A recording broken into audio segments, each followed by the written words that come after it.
Hi guys, Abhishek Kaushik here, and this video is for the students who are in your first and second year of engineering and are interested in computer science branch. Before starting the video, I'll be giving a disclaimer, that is, this entire experience, whatever I'll be sharing, is all my experience. This is not free advice, or rather just random advice to you. Please choose whatever you think is good for you and act accordingly, because what works for me may not work for you, or what works for someone else may not work for you or me, right? So see and pick out advices which are good for you, which you believe will help you in your career goals and will help you give direction to your dreams. And secondly, this video is only for computer science interested students who are interested to make a career in tech. If you're someone who's computer science but is interested in MBA and stuff, just ignore this video. This is not for you. All right, so the topics which I'll be covering is basically what to do in your summer if you're in your first and second years and you're a beginner. Basically, you do not have experience in technology, or you do not have much knowledge about tech or coding languages, etc. So I'll be going step by step. The first topic is, if you're in your first year, most probably if you're in your first year, the number one suggestion would be create projects on your own instead of finding for jobs, internships, which in a very rare chance you'll be getting, because you do not have anything to mention in your CV. You do not have any skills. If you tell HTML, CSS, everyone knows that. There's nothing new in that. So what you can do is, you can sit back at home in your first year of 2 months you're basically getting. What you can do is, you can sit at home, see for whatever technology interests you. Maybe it may be web, it may be Android, it may be IoT. You can sit and make projects on those, and build a simple page, a landing page, a static content page. It doesn't matter how ugly it is. What matters is your effort. So build something, start with something which excites you, and the most common is start with a hello world program and make it a simple to-do app, a reminder website, or an Android app, whatever. So that's my number one suggestion, that is, create projects on your own if you're in your first year, and you can do that even in your second year, not a problem. The second suggestion is join courses. A lot of people are confused what courses to join and what to do, which topic to choose. See, I believe that personally, do not ask a lot of people what courses to join, because whatever teacher I like, maybe you may not like them, or it may so happen that the level of understanding I have or compatibility I have with the teacher you may not have. So it differs from person to person. Rather, what you should choose is a topic of your interest. Always focus on what you love doing, what excites you, because in that case, even if the teacher is not good, you will enjoy, or you can just do self-learning. All right. So join courses on topics of your interest. If you like web, do web. If you like competitive programming, do competitive programming. Doesn't matter. And yeah, this is very, very crucial. Make sure the price is not very, very expensive. There are courses which will take you 30,000, 50,000 for just simple courses like back end, front end. It's absolutely waste. And now what happens in these expensive courses is that they'll charge you a huge sum, which is absolutely unnecessary, maybe 34, 40,000 for simple courses, and instead you won't be getting the same value. That is usually what happens, because these courses do not need or require so much amount of money.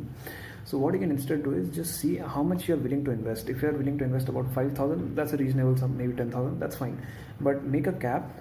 And because these courses are available on the net for free, you can do that for free. But if you're a student who requires a guide to help you through the course, it's good to go for a course where there's a personal tutor and helps you out with the course. Else, go for self-learning online. I have done all my courses online. I've never spent a penny on any teacher. If you have the drive to do it yourself, do it yourself. Else you can go for courses, but make sure there's good feedback of that course and the tutor is very good and makes you do projects at the end. All right. As I've already mentioned, if you're ending the course, make sure they make you do some project. खाली theory बैठ के करने से कुछ नहीं होने वाला, especially in computer science. You need to have real hands-on learning experience. Alright, so that is my second advice. Join courses. This will give you skills you can add in your CV.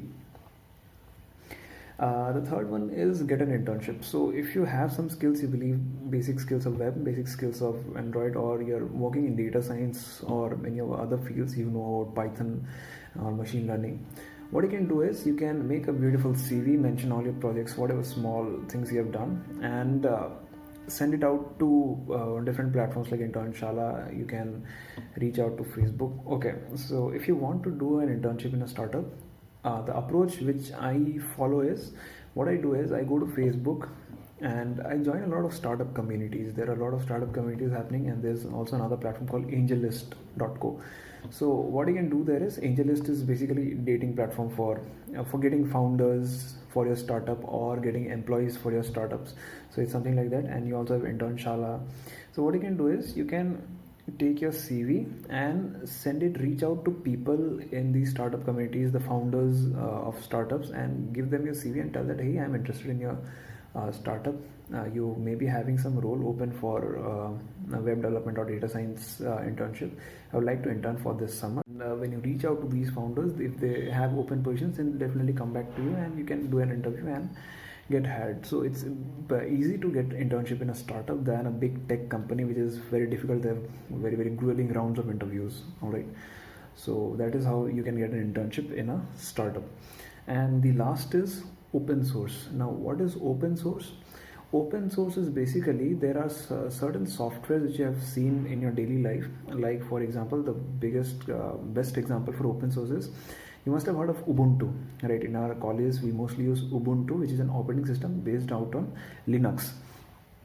So this Linux thing, which was founded by Linus Torvalds, is entirely open source. So what open source means is, the code for this operating system is out open in GitHub. So anyone can modify, anyone can contribute, and anyone can give suggestions to what can be done with this code, and they can create their own versions. So it's basically kind of Wikipedia for code, where people can contribute to code. This is done so that this thing is not moderated or controlled only by a single person, and people freely, coders from all around the world, can contribute to this code. And what you can do is, in the summer, you can see what all projects are available on open source and start contributing little changes, like maybe there's something, an algorithm for loop can be improvised. You can do it with a while loop. You can do that. You can send hey, this suggestion is there, I can do it in a better way.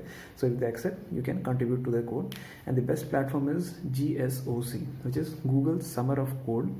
And please Google what GSOC is. It is for undergraduates, and there's no barrier to college. If you're like tier 1 like IIT, there's nothing like that. Anyone from anywhere can contribute, provided you're an undergraduate.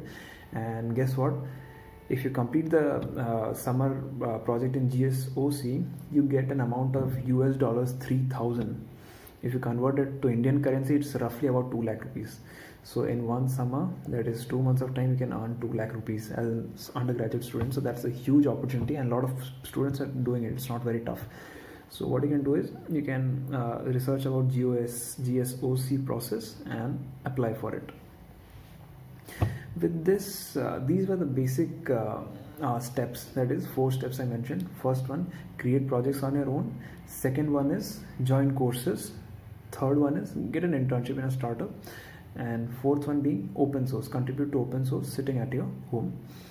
So apart from this, I would like to also mention some don'ts. These are the do's, some don'ts, which is very common and done by a lot of students. That is, internship is big coal companies, these mining companies, these electrical companies. It's absolutely useless, because they'll give you a certificate which doesn't mean anything to you, to your career, because there's no proper work for a computer science student as an intern in these companies.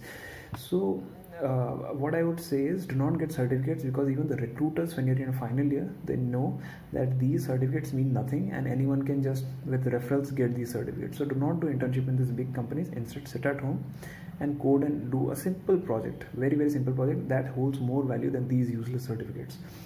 And the next is, when you're going for startups, please make sure these startups are professional, driven by professional people and not informal. Otherwise, what will happen is, they'll not give you a stipend, or maybe they'll make you do a lot of work but won't give you anything in return, right? So make sure these are very, very professional startups. And third is, बेकार वेला मत बैठना summer में. Do something. Don't just sit idle. Series, non stop series, game of thrones का 2-3 बार complete कर लिया, nothing will happen, right? So Khalisi won't give you a job at the end of your 4 years, right? You have to get a job for yourself. So see serious but in a limited way, and but at the same time work on something efficient and meaningful. And finally, do not do courses which do not have projects. I am stressing out on this very importantly. Do not do courses which do not have projects. With this, I would like to end the entire video, and I'll be sharing another video if you want to know about how was my summer internship experience, how I landed that internship, and what I did in my first year summer and second year summer. That will be a separate video, and I hope you have got something meaningful in this video. Thank you for watching.